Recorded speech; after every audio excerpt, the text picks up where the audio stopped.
Okay, welcome to WASA Distance Education. This is MBF3C Grade 11 College Prep Math. I'm Pete, and I'm your teacher. So this is week 7 out of 9, and so this is we're starting Unit 4, the last unit today. And so that's great. We're making great progress through the course. We have 3 weeks left, but keep in mind that 2 of those weeks are short weeks because we have the Easter holiday coming up. So we'll lose 2 days in those. Actually, we lose one day in those holidays because Friday's normally no class anyway. So we'll lose one day there. And also, we want to keep that last week for thorough review before the final exam. So I think we're doing well here. So the last unit is we call it data management. And if you take a grade 12 class, there's actually an entire class on data management and probability. So if it's something that interests you, there's an entire course you can take for that. Now, when we talk about data management, there's some terminology that we use, and it's sometimes called statistics, sometimes it's called graphing, data analysis, things like that. So those are the sorts of things that just kind of fall under that data management um, umbrella. So the first lesson is lesson 16, and this is Unit 4. So hopefully you have the Unit 4 handout. If not, then just follow along as best you can, and make sure you get that from the DEC as soon as possible. All right. If you're really stuck, send me an email or send me a message on Facebook, and I'll see what I can do to get you one right away. So when we're collecting and analyzing data, now we're going to start on page 2 here, but I'm just going to tell you a little bit because the text material just kind of jumps right into it. It doesn't really give you the big picture. So let's try and step back a little bit for the big picture. So imagine you're in the workplace, and let's say that you work in the automotive, right? Maybe you're an auto mechanic, a truck mechanic, something like that, right? Now, if you're inspecting vehicles and trying to help the owner make sure they don't get stuck somewhere, make sure that they have all their maintenance that they need, you're going to know what parts are likely to fail if a truck is being used on the winter road, right? Which is different than, say, somebody's driving their truck on a highway, right? So the winter road puts stress on different parts, suspension probably. I don't know. I'm actually not a mechanic, but I can just imagine there's some parts that are probably more likely to break. So you're going to check those parts when a customer brings in their vehicle, if you know it's going up and down the winter road, right?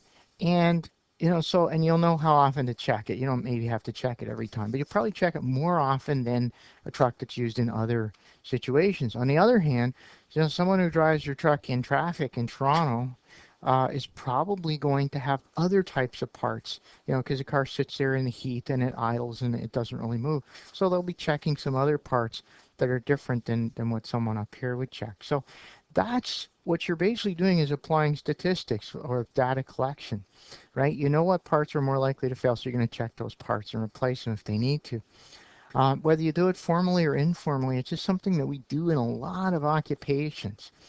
Okay, so, for example, a veterinary assistant would be one of the big jobs is to monitor the patients, right? So they might check a puppy's temperature, right, over 24 hours, right?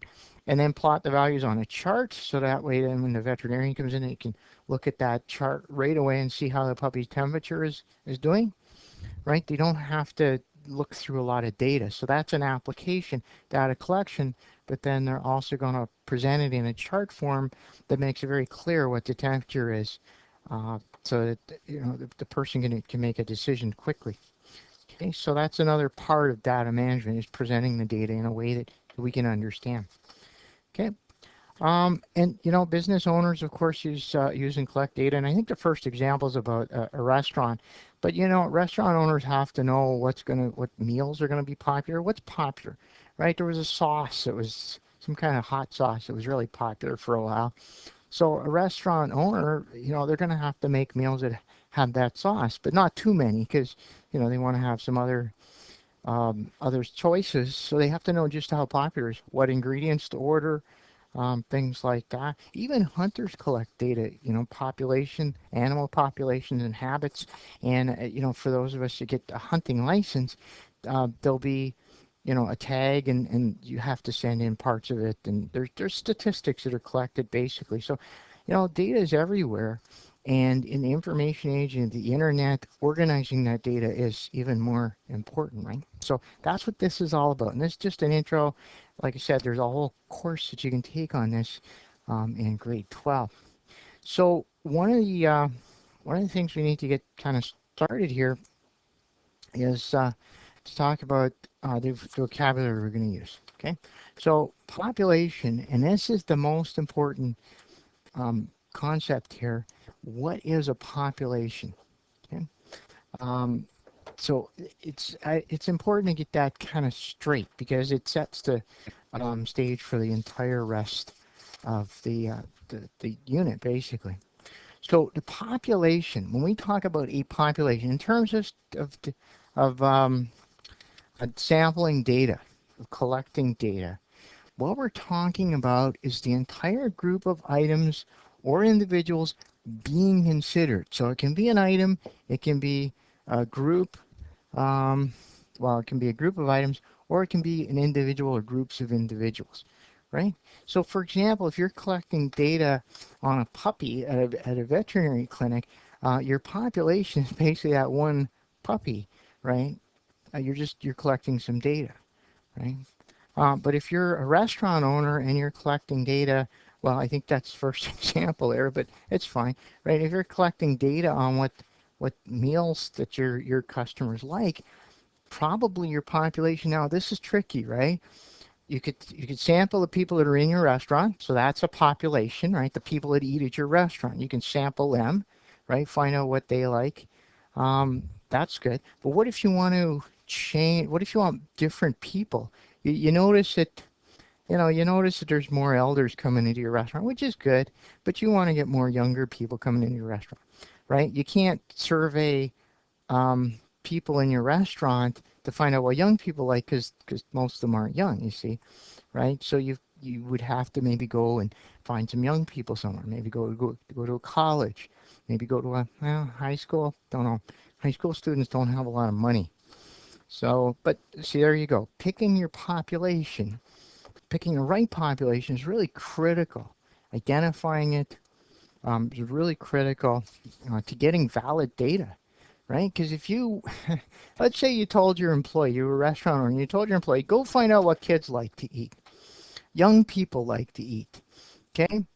And your employee goes to the nearest middle school and comes back and says, well, they like hot dogs and French fries and alphagetti, right? That's bad data, right? You're not going to actually serve that because, those potential customers really aren't the ones making the decision, right? They're not going to come out to a restaurant. They're going to go somewhere else to have their French fries and hot dogs and alphagetti.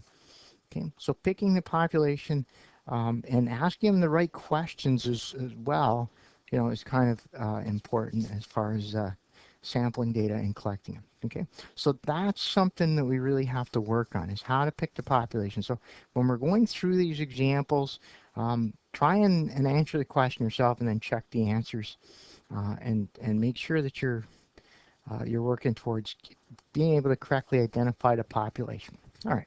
So here's the first example. It's on page 2, Unit 4. So a restaurant in Greater Toronto. So Toronto's a big place. It got all sorts of types of food available, right? All sorts of tastes, right? And a huge range of population. So a restaurant in Greater Toronto wants to know how to attract more people between the ages of 18 to 25 to the restaurant. Identify the population about which the information is sought. Now, I know it gives the solution right down there, but let's think about this, right? Um, the person can't ask people in his restaurant already or her restaurant already because the restaurant wants people 18 to 25 who aren't already coming to the restaurant, right?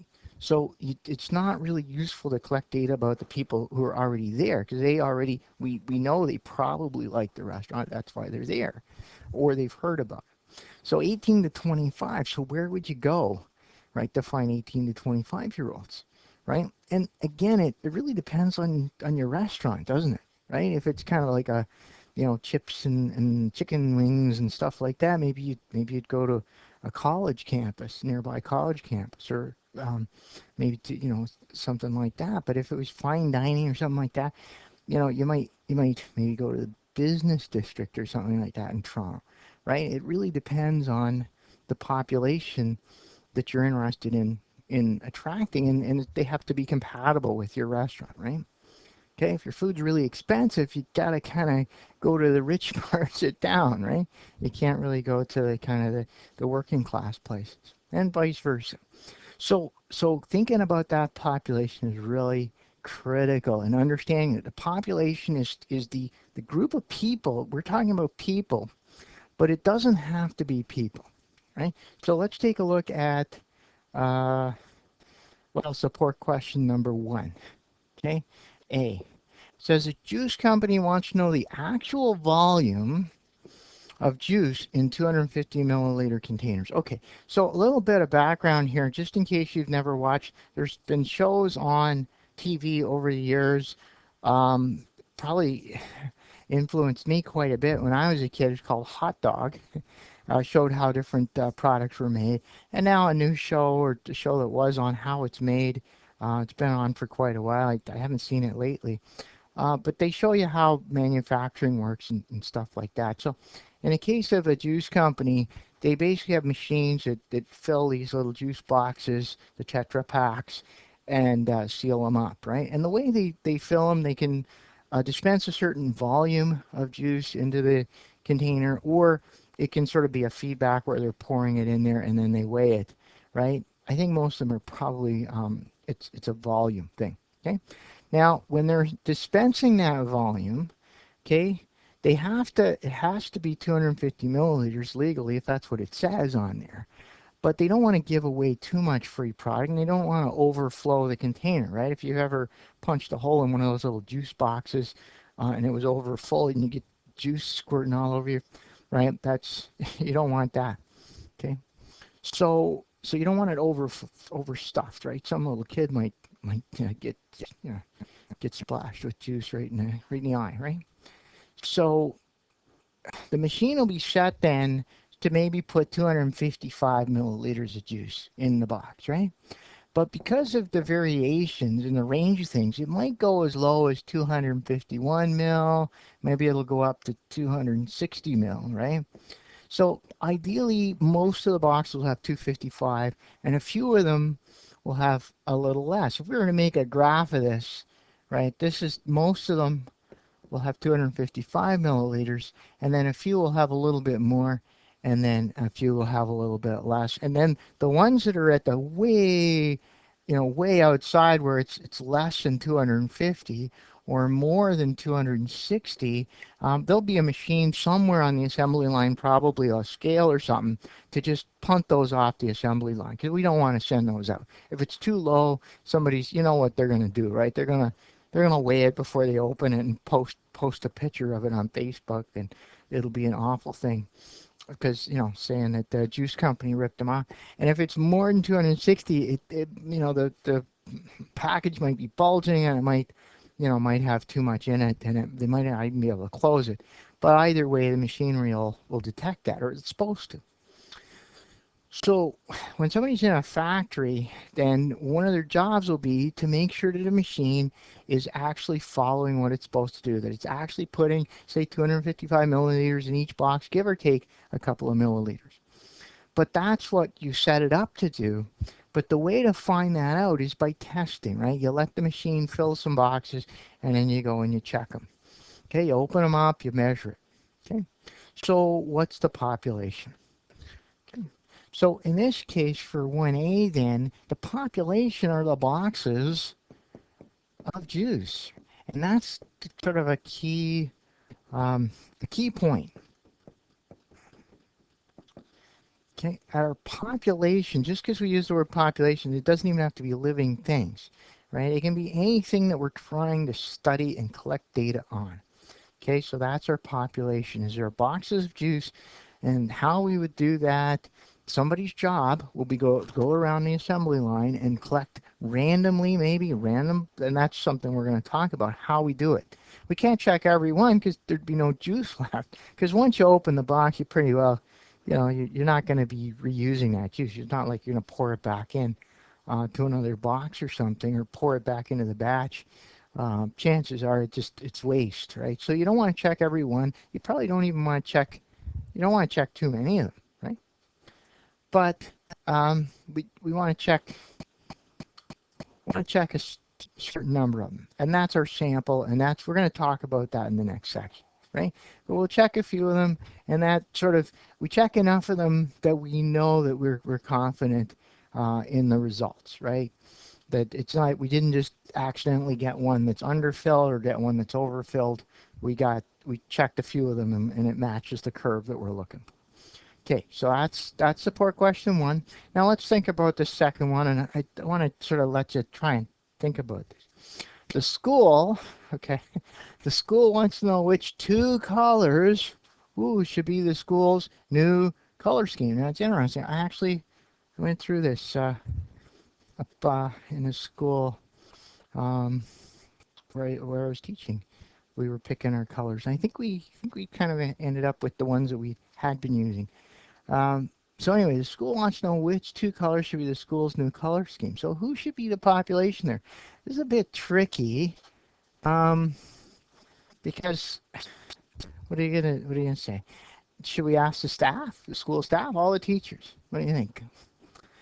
They might have an opinion, but who's going to be wearing who's going to wear the magenta and yellow t-shirts that result from that, right? The students, right? The sports teams will be going to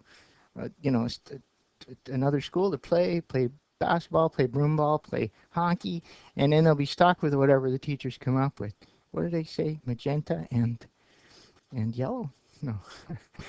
So the staff have an idea, but then I think we need some other input, right?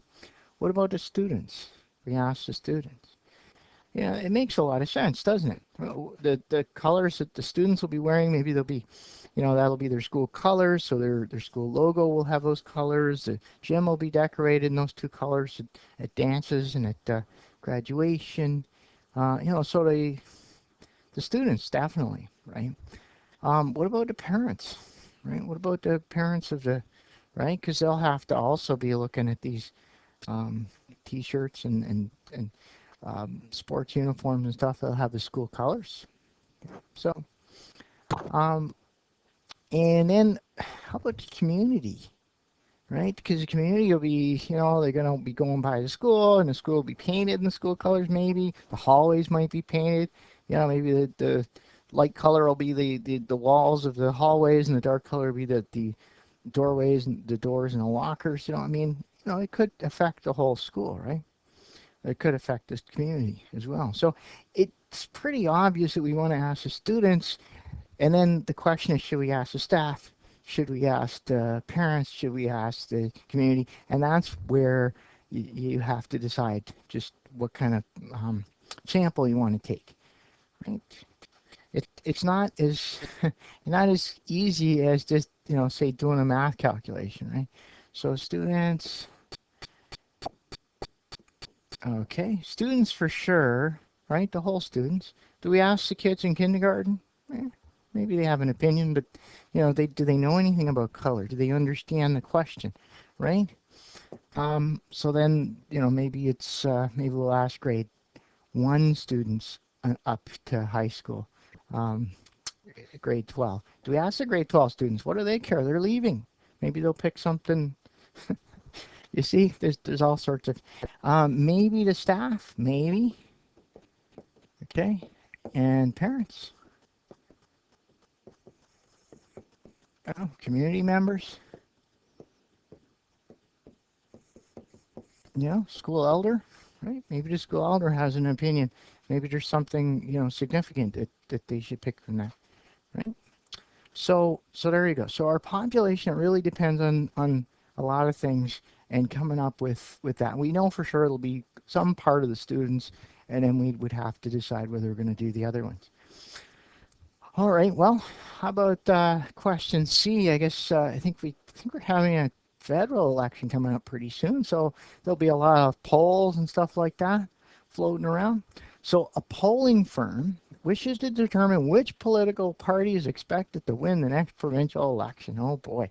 This is probably one of the most common types of data that's collected and statistics that people use, right? Maybe next to the weather, maybe next to the stock market, but certainly political polls feature quite prominently. And even one of the online news organizations, I think it was CBC, for the provincial election, the last provincial election, they had an online type of survey where you'd answer a whole bunch of questions, and it would actually tell you where your like which party you were more closely aligned to, your interest. It's kind of an interesting thing. So, and they were, I think, using that as part of a study to collect some data. So they were giving you some useful information. Um, but it's an interesting thing to do it that way, especially a news organization. But it was interesting to me. So a polling firm. So what are we going to do, right? We're going to go on to Wall Street, the financial district in Toronto. We'll walk into one of the brokers there. That's the people that buy and sell stocks and commodities and stuff on the stock market. And we'll say, who are you voting for, right? Is that going to make any sense, right? Well, we'll get our opinions. That's a population, but that population might have a particular interest, right, in finances and in money and in the deficit and the economy, stuff like that. So, maybe, but are they going to care about education? Are they going to care about the environment there, right? On the other hand, if you went into, say, a university, college campus, right? Let's say you went into the School of Veterinary Assistant program at one of the local community colleges, and you asked the students there what are they gonna who are they gonna vote for? Well, then you might find a lot of people who are interested in animal welfare, maybe the environment, and maybe things like that. They don't care about the economy, or maybe they do. But the point is that our choice of the our choice of the population can really affect the results. So that's a case where we have to be careful. If we want a random poll of voters, we have to find a way of picking voters without any regard to what they're doing right now. Okay, we kind of have to, where they work. We sort of have to pick an equal number of bankers and an equal number of students. Or actually, do we? Are there more bankers than students? Right? Maybe we have to adjust things. Okay, so that's something. Now, the other thing a polling firm might want to do is only pick likely voters. That's tricky though, right? Because a lot of people don't vote. It's a sad reality, but less than half people vote. So, are they going to spend a lot of time asking people questions and trying to get people to answer these questions if most of them or half of them aren't voting, right? Maybe there's a way to kind of screen them and say, are you going to vote, right? And maybe then they could ask their questions only the people that say they're going to vote. Okay, so it is tricky, and that's why if you actually look at the predictions, they sometimes they just don't seem to really match reality. Okay, they predicting this guy or this lady's going to win, and then we have the election, and it's just completely different. Right? All right, so that's the support question number one, and what we've talked about is some of the difficulties in collecting this data. Okay, so one of the solutions to that is this whole topic called sampling, and this is near the bottom of page 2 of your unit 4. Okay, so when we're talking about sampling, it's our way of saying, we can't really go and ask every single person or check every single box that's used in our population, right? if our population, sorry, just if our population is likely voters, in Ontario, that's millions of people, right? In the whole country, that's tens of millions of people, and some of them live, some of them live up uh, in Kingfisher Lake and Sagicot, and so pretty hard to pull people, everybody anyway. Okay. Um, if we're checking light bulbs in a factory, we want to make sure they work. Can we test every single one of them? We might actually be able to test every single one of them. But what about chocolates, right? You know the chocolates where you open up the box and they have a little picture inside of which chocolate is what's in, like what's in it, right?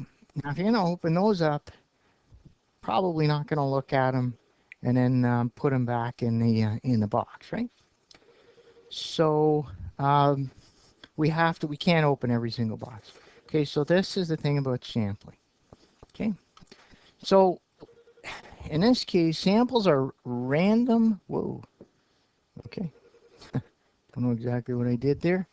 Um, so, okay. Oh, there we are. Okay. So, so samples are random proportional representations of a population. Oh, I see. Okay. And what it means is that they're random and that okay, okay, I was away for what, week, and now I don't know how to work the board. No, I still don't know how to work the board. All right. Okay. Now, and all right, let's see if I can do this again. All right, I'm trying to underline something. It's not working. Okay, what did I do? Let me pick the pen color. Oh, look at that. Okay. So when we say random, that means that we don't go to, let's say that you're doing a poll, you want to find out who's going to vote. You don't go to that Wall Street firm or the financial district specifically, and that's all you ask. That wouldn't be random. Okay, you try and pick a few of them, and a few students, and a few homemakers, and a few veterinarians, and a few teachers, and just a few mechanics, a few of everybody. And proportional in that, if one out of every 1,000 people in Ontario is a veterinary assistant, then that proportion, right, has to be represented in the number of people you pull. Okay, so you can't just go to a randomly chosen veterinary college and then ask the people there, right? Because then you'd have way too many veterinary assistants, right? It wouldn't be representative of the population. The same as teachers, right? Teachers are, there's so many teachers in the province, right? Which is a portion of the population. Maybe 1% of the workforce is teachers. So 1% of your population should be teachers, not 10%, right? So that's what we're talking about sampling. Okay. Now it could be 100% sampling in cases of checking light bulbs. They're going to check them 100%. Every light bulb, they hook it up, it turns on, right? They don't even have to have a person checking it. They just have a little sensor, right? When they apply the power, if the light comes on, the sensor says, yeah, it's fine. And if the light doesn't come on, then they'll punt it off the assembly line, and maybe someone will look at it and see if see if it can be fixed. Okay, so you can have 100%, right? Some things you want to be tested 100%, but some things it's just a sample. The chocolates, right? Maybe one out of every 1,000 boxes, you're going to take it off the assembly line, you're going to open it up, right? And you're going to check each chocolate and bite into it and make sure that it matches what's printed inside the boxlet. Pretty good job if you think about it. If you like chocolate, I guess. So that's a sample, right? And then, it says the randomness of a sample, to be fair, must allow every member of a population an equal chance of being selected, right? So it's not like you can go through and let's say you have you're doing an election poll, right? And then you say, all right, well, but we don't think teachers are really gonna vote for a certain party, so we're just going to not ask any teachers. Well, that's not fair, right? You have to allow every member of the population. So if you're polling working people, then it's got to be everyone that's working. But when you think about it, think about political polls and stuff like that, where they go door to door, they go walk around with a clipboard. And think about, say, northern communities, right? Has anyone ever come to your house to ask you who you're going to vote for, or, make you, ask you questions, right? So, it's not always exactly random. Sometimes there's a convenience as well, right? If they want to find out how the country's going to vote, maybe they'll walk around the streets of Toronto and knock on doors and take a poll. Well, it may be kind of close to accurate, but maybe not necessarily, right? Because people in remote areas might have different concerns and might have different views of who should be, in charge of things, just because, of, our different concerns, right? So sometimes the convenience wins, and that's one of the reasons why kind of polls, especially, are a little dodgy. And it's also the reason why, by the way, you see the big restaurants, McDonald's will come out with some new type of burger, and then it only lasts a month, right? And then they take it away. What happened? Well, they tested it. They probably asked people to taste it, and they probably asked people if they would like that sort of thing, right? But yet, for some reason, it just didn't catch on, right? The big one, which, I guess those of us that have been around for a while, the new Coke, if you remember that, the new Coke back in, was it the 80s, 90s? Coke changed their formula, and people didn't like it, right? I'm sure that Coke did a lot of research and checked a lot of people, but people just didn't like the idea of having a new Coke. So, the samples have to be chosen carefully, but it's not foolproof. So here on page 3, we're going to talk about the types of sampling. Okay, and you really need to learn these. They're pretty straightforward, but make sure that you sort of have a good idea in your mind what this is. So a simple random sample. Every member of the population has an equal chance of being selected. So here's an example. They say each student in the class is assigned a number, and that number is placed in a hat where the numbers are shuffled, and then one is chosen from the hat. Well, that sounds pretty good, doesn't it? Okay, unless of course their math teacher is standing there as they're putting their numbers in the hat and say, if you want to be picked, don't fold your paper. And if you don't want to be picked, fold it as tightly as possible. So you can kind of mess with the sample a little bit with things like that. But basically, the random sample, that's where on an assembly line, instead of every thousandth box of chocolates, just they randomly, every so often the machinery just punts one of the boxes off the assembly line of chocolates, not because it's a reject, but just because its number's up. And right, if you ever go across the border, the American side, assuming everything else is in order, every once in a while they randomly pull you over and search your car and ask you a bunch of questions. Okay, and that's a random thing. Okay, so made the news a little while ago because it was an ambulance. The guy was going for specialized medical care, emergency medical care, from Windsor over across the border, and yeah, the ambulance got randomly pulled over for a search, and the border guards are saying, well, we have to. And anyway, I guess it didn't really.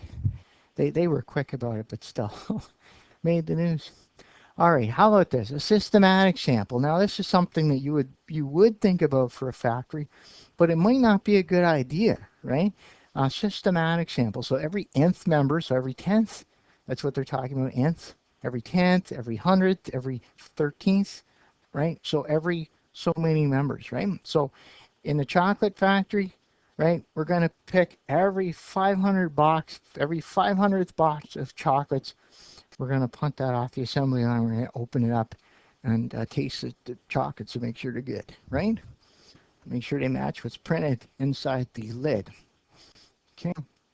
Now, why would you pick that particular number? Well, you've probably already done some statistics um, and collected some data and decided that we could, because what happens, let's say you get that 500 box of chocolates and you try it, and the it's all mixed up. It doesn't match what's on the lid.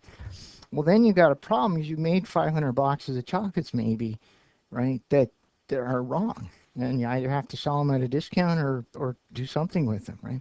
So that's something that we have to decide how often we're going to do that systematic sample, and it has to be often enough that it makes sense for what we're doing. Chocolates, So somebody bites into something labeled nougat, and in fact it's caramel. But yeah, it's not a big thing, right? But if it was something like a medical device, right, like a blood pressure monitor or something, then you probably want them. It is a big deal if they're defective. So that's your systematic sample. Okay, so every so often, right? Okay, they gave an example. An automobile company checks a lighting system on every fifth car along the production line to maintain its quality control, right? So they're going to go and they're going to turn on all the lights and stuff like that, right? Cluster sample. Okay, so in this case, what we're saying is that a group will represent the whole, right? So every member of a randomly chosen subgroup of the population is part of the sample. So they're going to give an example. The OPP selects one of its detachments at random, and then every officer within the detachment is in the sample, right? So maybe they want to make sure that they all know how to write a traffic ticket, right? So going to go to a certain detachment, right? Just randomly pick a couple of detachments, go there and bring each officer into a room and say, all right, somebody just went by you doing 50 kilometers an hour in a school zone, write them a ticket for that. And then, you can test to see if they know how to do that. Or maybe they just want to know if they, something, whether they should have new uniforms or not. Then they would bring them in and then say, hey, do you think we should have a new uniform? Right? Maybe that's probably what they would do. Or in the case of, let's say you could use a cluster sample. Let's say you want to pick the new school colors, but you don't want to, ask every student in the school. Well, maybe you could just go in and ask the grade 7 class, one of the two grade 7 classes in the school, just randomly. Just go in there, right? And the assumption is that whatever they come up with probably represents the entire school. Probably. Okay. Now, a more complicated version of the random sample is a stratified random sample. Okay, so in this, there's some math here, and it's pretty straightforward. It's basically just a proportion. Okay, so I talked about the fact that if teachers are 1% of the population that you're surveying, then 1% of your population should be teach, or 1% of, if your sample should be teachers, right? So if it's 100, if your sample has 100 members in it, then at least one of them has to be a teacher, okay, for it to be valid. So this is the sort of idea here, the stratified random sample. Okay, so the population is divided into subgroups.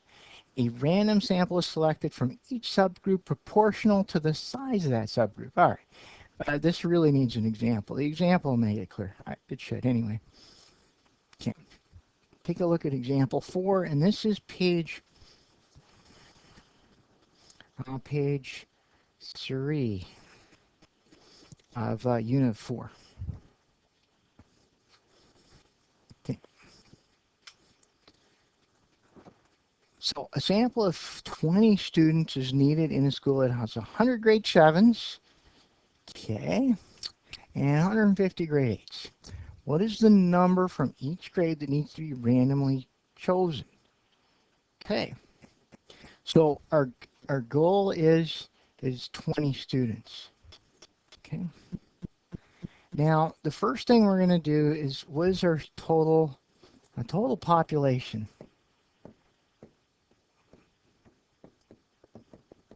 Okay, they don't really explain what they're doing in their solution there.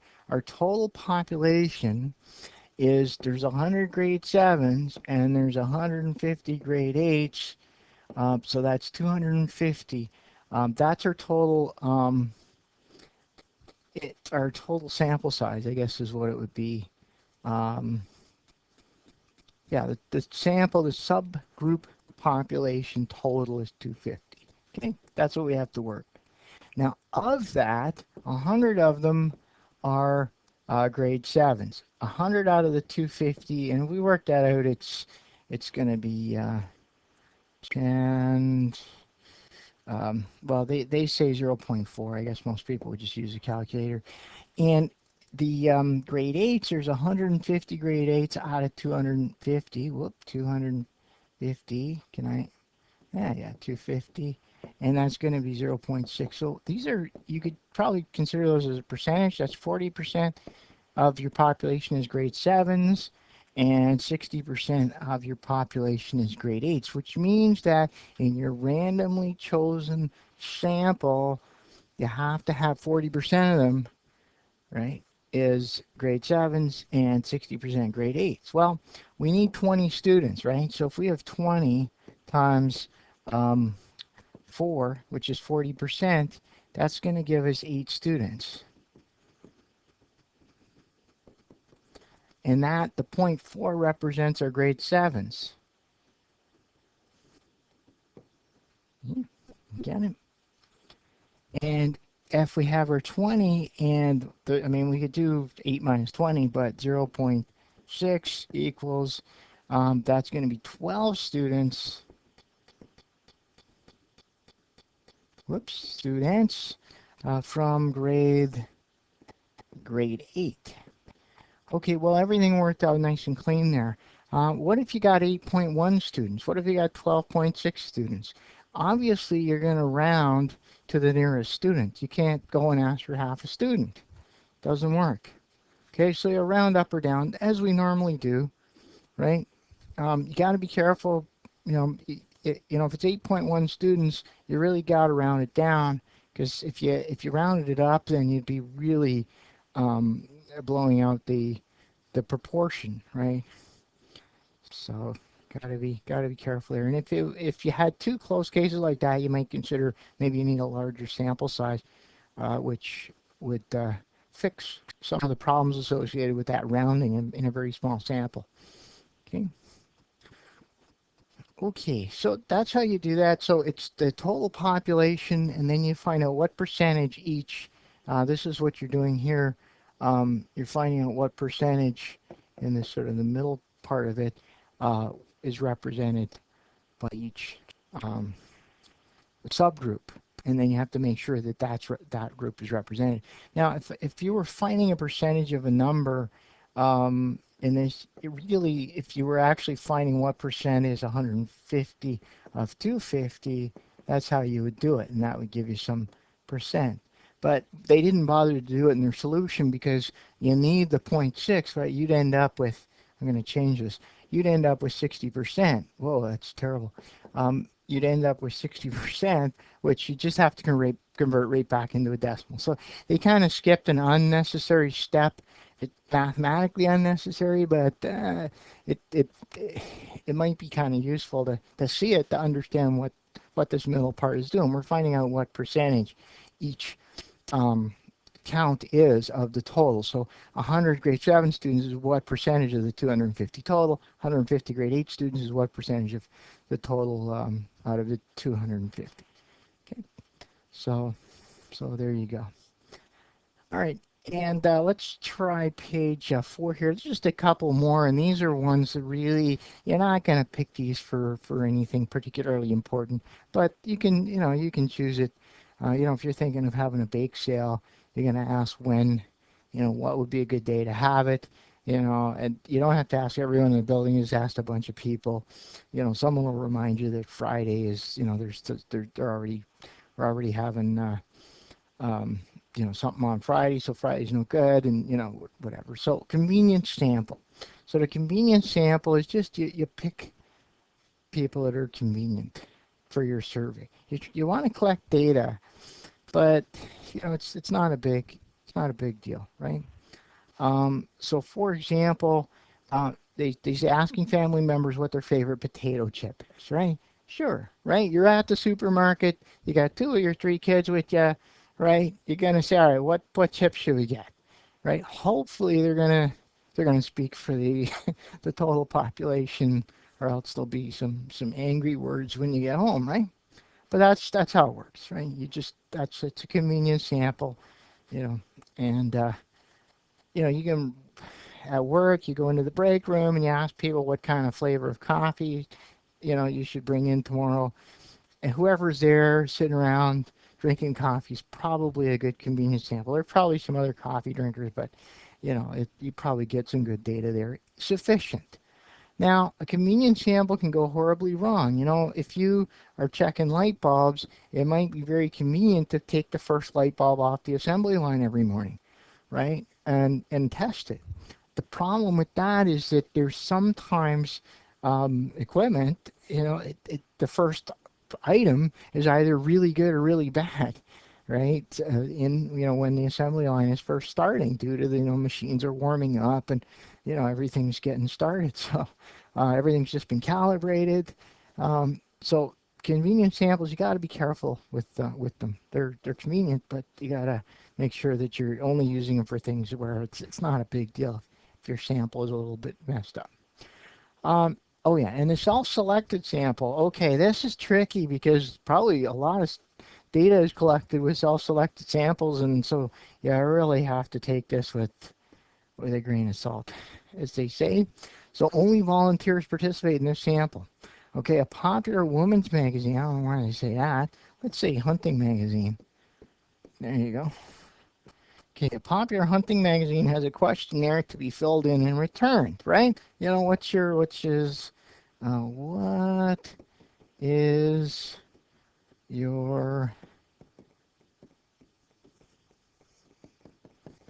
your favorite, I don't know, whatever, camouflage?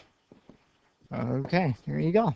Okay, so a lot of people are going to be answering that question, right? They're going to be reading the hunting magazine and reading all about the 4x4s that'll get you into the backcountry and all the new ammo and the new products out there. What's your favorite camo? So you're going to write into the magazine and you're going to say, I like the forest camo, or I like the real tree, Arctic camo, with all the different types, right?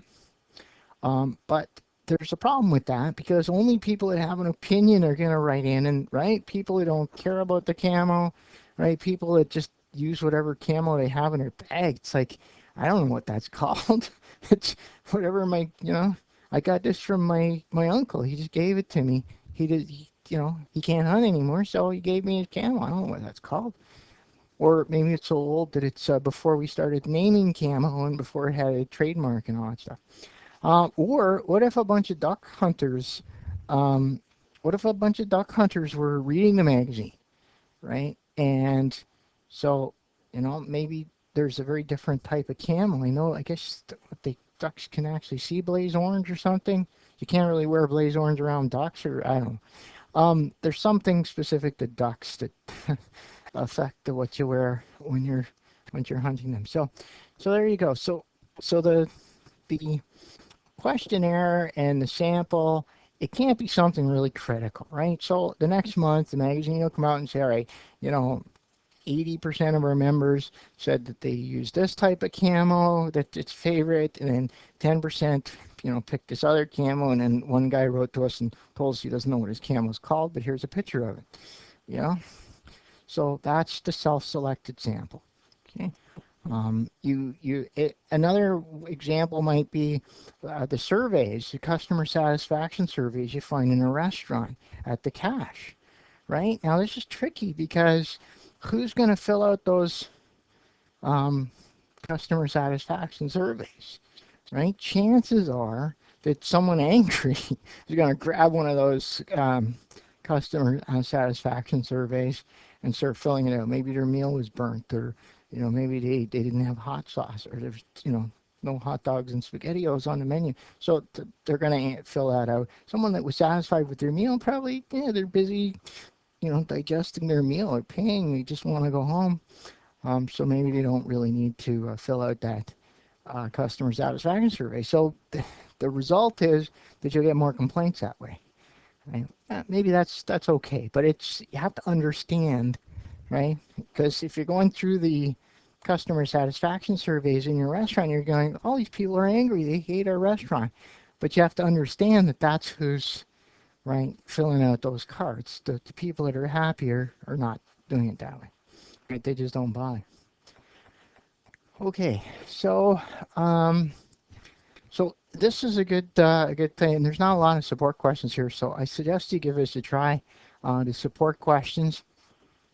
We'll just take a quick look at them here, and we'll pick this up tomorrow. We got a few minutes here. So it says, in each case, state the population about which the information is sought. Remember, population can be a thing as well as a person, right? Or people, a group. Name the sampling method. So, you should flip back and kind of look at the different methods and then explain whether the sample is random or biased. Okay. All right. Well, let's try this. So it says, researchers wish to determine which team Canadians think will win the Stanley Cup this year. They send out questionnaires to 100 businesses chosen randomly from a list of Canadian business. That's a list, I guess, a magazine or website or something. Anyone who works at the company chosen can complete the questionnaire. Wow. Ah, so what do you think of that? All right. So first of all, there's the list of Canadian business. So, how you get on there, I'm not sure whether you have to pay a fee or they put you on there. So already you have to wonder about the list of companies.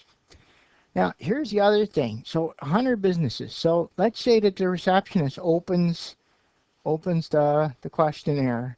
She's a big hockey fan, right? So she's going to fill it out and then send it in. Okay? So that's one company. Let's say at another company, the receptionist opens up the questionnaire, right? And she doesn't know anything about hockey. So she's going to send it to the CEO. Now, she's a big hockey fan. So the CEO looks at the questionnaire and fills it out. Okay? Yeah, right? Let's say another business gets the questionnaire, okay? And the fellow that opens the mail is a huge hockey fan and thinks that everyone in the company should have an opinion.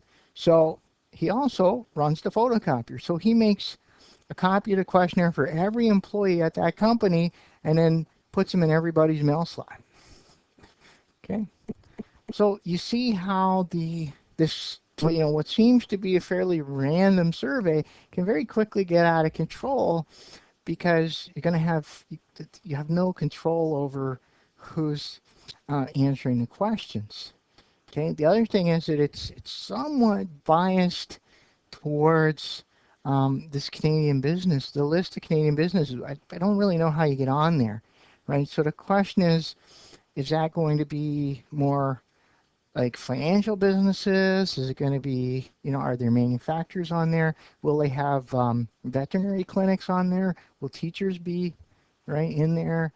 Government offices, right? So it's not necessarily all that random. It does seem to be a little biased, right, towards whoever's on that list. And then the sample, it's kind of hard to say whether it's random or biased. Well, sorry, the sampling method. What is it?